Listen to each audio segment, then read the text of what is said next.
Arun sir, जिस तरीके से ये सारी चीजें दिख रही हैं, क्या जो दिख रहा है वही सही है? जिस तरीके से संजय राउत कह रहे हैं कि भाई कांग्रेस पार्टी की जिम्मेदारी थी, निश्चित तौर पर कांग्रेस पार्टी की जिम्मेदारी थी, लेकिन क्या बाकी पार्टियां जो मीडिया में बयान दे रही हैं, आर्टिकल्स लिख रही हैं, लेख लिख रहे हैं, वो उनकी जो उनका ये काम है, वो सवालों के घेरे में नहीं खड़ा करता उनको, कि आप बजाय वार्ता करने के भारतीय जनता पार्टी की भाषा बोल रहे हैं एक तरीके से? जी सर, जो आपने अंतिम वाक्य कहा कि भारतीय जनता पार्टी की भाषा, ये आती कहां से है? ये आती है वहां से जहां से आपने अपना राजनीतिक कैरियर स्टार्ट किया। क्या बेसिकली जो शिवसेना का विचार है, अब मैं बिल्कुल बेसिक बात कर रहा हूं, क्या वो कांग्रेस से मिलता जुलता है क्या? बाला साहब ठाकरे ने क्या कहा था, मैं उस पर भी नहीं जाता। मैं इस पर जाता हूं कि वक्त की नजाकत को देखते हुए शिवसेना ने भी कुछ मुद्दों पर समर्पण किया, और वक्त की नजाकत को देखते हुए कांग्रेस पार्टी, राहुल जी ने भी किन्हीं प्रश्नों को हाशिए पर छोड़ दिया। सर मैं बताता हूं आपको, एक 5 साल का बच्चा है या 3 साल का बच्चा है, अब वो चाबी वाला खिलौना नहीं मांगता, वो तो कहता है मुझे बैटरी वाला चाहिए, चलो हम बैटरी वाला ले देंगे।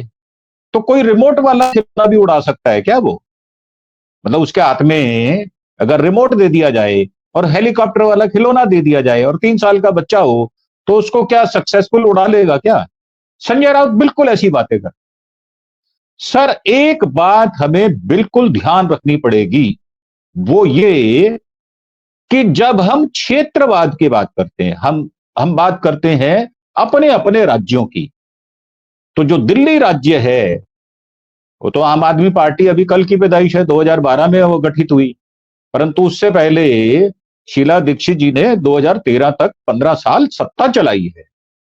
तो मूल प्रश्न ये है, जब 2015 में और 2020 में कांग्रेस 0/0 ले आई, तो अब एक हाशिए पे गया हुआ छात्र जो अपनी परीक्षा की तैयारी में जुटा हुआ है, और मैं उसको कह रहा हूं कि मेरे लिए बाजार से 2 अंडे तो ले आओ, मैंने तो आमलेट खाना है। ये तो बिल्कुल ऐसी बच्चों वाली बात है ना। आप राजनीति में परिपक्व हो चुके संजय राउत जी, जो मतलब मैं तो उनको कहता हूं थोड़ा बड़बोले हैं वो। अगर वो बड़बोले ना होते तो राय साहब मुझे आप बताएं, जो जो उन्होंने बोला जिसकी वजह से उनको जेल जाना पड़ा, अनिल देशमुख और संजय राउत के विषय में जज साहब ने क्या कहा था, मतलब उनको फंसाया गया। क्यों? क्योंकि वो ज्यादा बोलते हैं, असमय बोलते हैं, इररेलेवेंट बात करते हैं।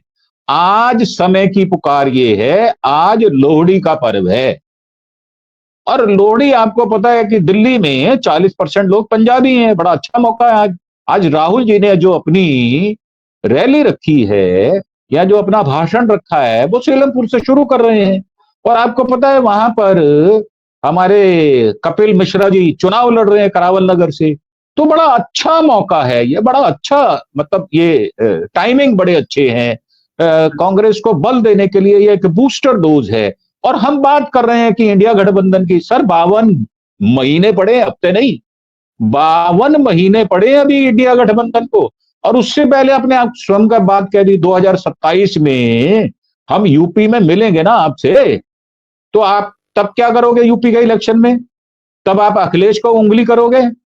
तो मेरा मानना यह है कि वक्त रहते वक्त की जो सेंसिटिविटी है, अगर उसको कोई नहीं समझता, उसमें भले ही मेरे पिताजी क्यों ना आ जाएं या मेरे बड़े भाई क्यों ना आ जाएं, तो मुझे ऐसे लगेगा जैसे मेरी लेग पुलिंग इसलिए हो रही है क्योंकि मेरी अपनी परफॉर्मेंस महाराष्ट्र में ठीक नहीं थी।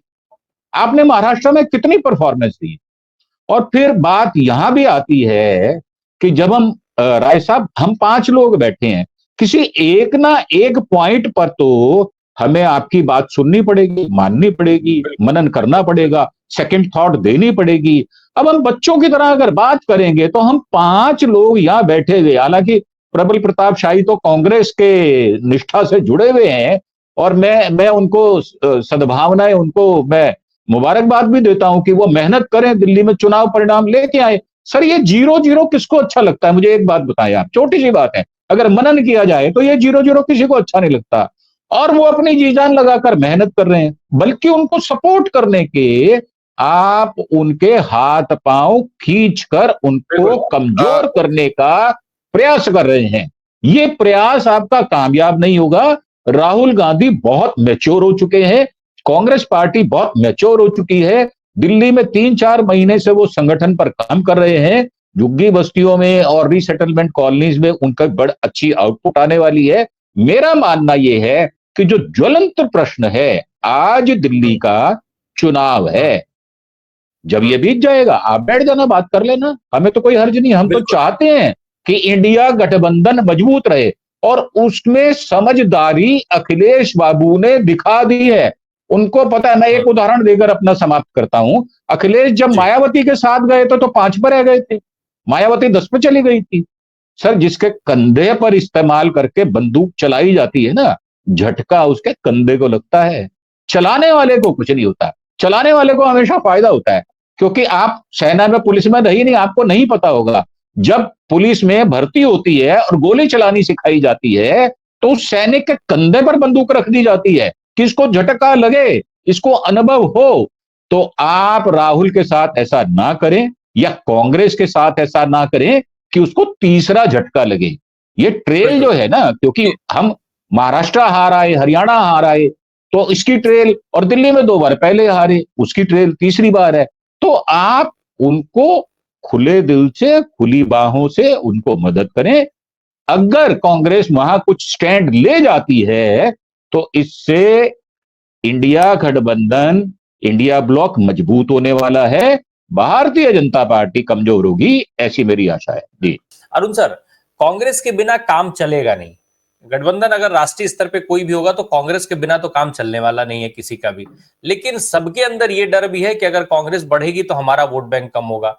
अपने वोट बैंक पर उनका भरोसा भी नहीं है। तो ऐसे में इंडिया गठबंधन चलेगा कैसे? क्या करें? कैसे बढ़ाएंगे ये इंडिया गठबंधन को आगे? फिर तो आपके पास और कोई विकल्प नहीं है भाई। लोकसभा का चुनाव है नहीं, राज्यों में आप हिसाब किताब बनाए हुए हैं, आप रोज हमले करते रहिए। जी सर, आपने बड़ा मेरा काम आसान कर दिया आपको उत्तर देने के लिए। अब आपने कहा काम कैसे चलेगा, तो बड़ा ज्वलंत उदाहरण है, रेलगाड़ी कैसे चलती है सर? कभी पटरी मिलती है क्या? दोनों पटरियां समान दूरी पर रहती हैं, और रेलगाड़ी आपको आपके डेस्टिनेशन पर पहुंचा देती है। आपको बिल्कुल इसी तरह चलना पड़ेगा। अगर आपकी कोई दुविधा है, आप उस दुविधा को रखो ना। मेरे पिताजी ने जब घर लिया, मतलब वो एक कॉलोनी बसाई गई थी और मेरे पिताजी द्वारा बसाई गई थी, उन्होंने उस ब्लॉक का नाम रखा वीर सावरकर ब्लॉक। ठीक है, उस समय हम बचपन में थे, उन्होंने रखा, हम मानते हैं। परंतु क्या मैं वीर सावरकर से इत्तेफाक रखता हूं या नहीं रखता? मैं नहीं रखता, मैं नहीं मानता उसको। उसका कारण है कि 66 तक, जब तक उनका देहांत हुआ, तो हमें नहीं पता था कि यह व्यक्ति पेंशनर है अंग्रेजों का। और यही हाल, आपने संजय राउत की बात कही, तो संजय राउत जब गोडसे साहब की बात करो, सावरकर की बात करो, तो वो कहते हैं इस प्रश्न को हाशिए पर रखो। तो सर हाशिए पर रख दिया। परंतु अगर हम बात करेंगे दिल्ली की, तो मैं आपको 3 नाम लेकर बताता हूं। लक्ष्मीनगर की अभी प्रबल जी बात कर रहे थे, लक्ष्मीनगर में आप पार्टी ने जिस आदमी को टिकट दिया उसका नाम बीबी त्यागी है, और वो 2 बार का निगम पार्षद है बीजेपी का। उसको टिकट दिया इन्होंने, और 3 महीने पहले आप पार्टी में चले गए। और अब वहां पर जो कांग्रेस का कैंडिडेट है, उनका नाम है सुमित शर्मा। वो जन्म से ही कांग्रेसी है। हमारे गुरचरण सिंह राजू जो कृष्णनगर से डॉक्टर हर्षवर्धन के एरिया में लड़ रहे हैं, वो जन्म से कांग्रेसी हैं, उनके पिताश्री कांग्रेसी थे। सत्येंद्र शर्मा ये त्रिनगर से लड़ रहे हैं। पुराने पुराने कार्यकर्ता, जो कर्मठ कार्यकर्ता, जिन्होंने अपनी निष्ठा कभी बदली नहीं। मुझे पहली बार एहसास हुआ कि कांग्रेस ने जो अब टिकट दिए हैं उसमें थोड़ी समझदारी, थोड़ा समन्वय दिखाया। यही समझदारी, यही समन्वय अगर हम इंडिया ब्लॉक में या इंडिया गठबंधन में दिखाएंगे तो उसमें क्या होगा? उसमें राहुल जी मजबूत होंगे। राहुल जी मजबूत होने का मतलब राय साहब ये कभी नहीं है कि क्षेत्रीय पार्टियां कमजोर हो जाएंगी, बिल्कुल नहीं। मैं इस बात को मानने के लिए तैयार नहीं हूं, बल्कि मैं ये मानने के लिए तैयार हूं अगर राहुल जी मजबूत मजबूत होंगे तो अखिलेश भी मजबूत होंगे। आपने लोकसभा में वो दृश्य देखे होंगे। अगर वहां भी आप पार्टी का दिल्ली में कोई नुमाइंदा होता तो वो भी पुरजोर वकालत कर रहा होता। तो ये कह देना, अब आप कहें कि साहब पेन में शाई नहीं है, पेन तो है, तो शाई कौन सी भरोगे? हर एक प्रदेश में जिस रंग की शाई है वही तो भरनी पड़ेगी, जिस भाषा को, जिस इबारत को आप लिखना चाहते हैं। बिल्कुल, मैं धनंजय धनंजय भाई से बहुत सारी बातों से इत्तेफाक रखता हूं।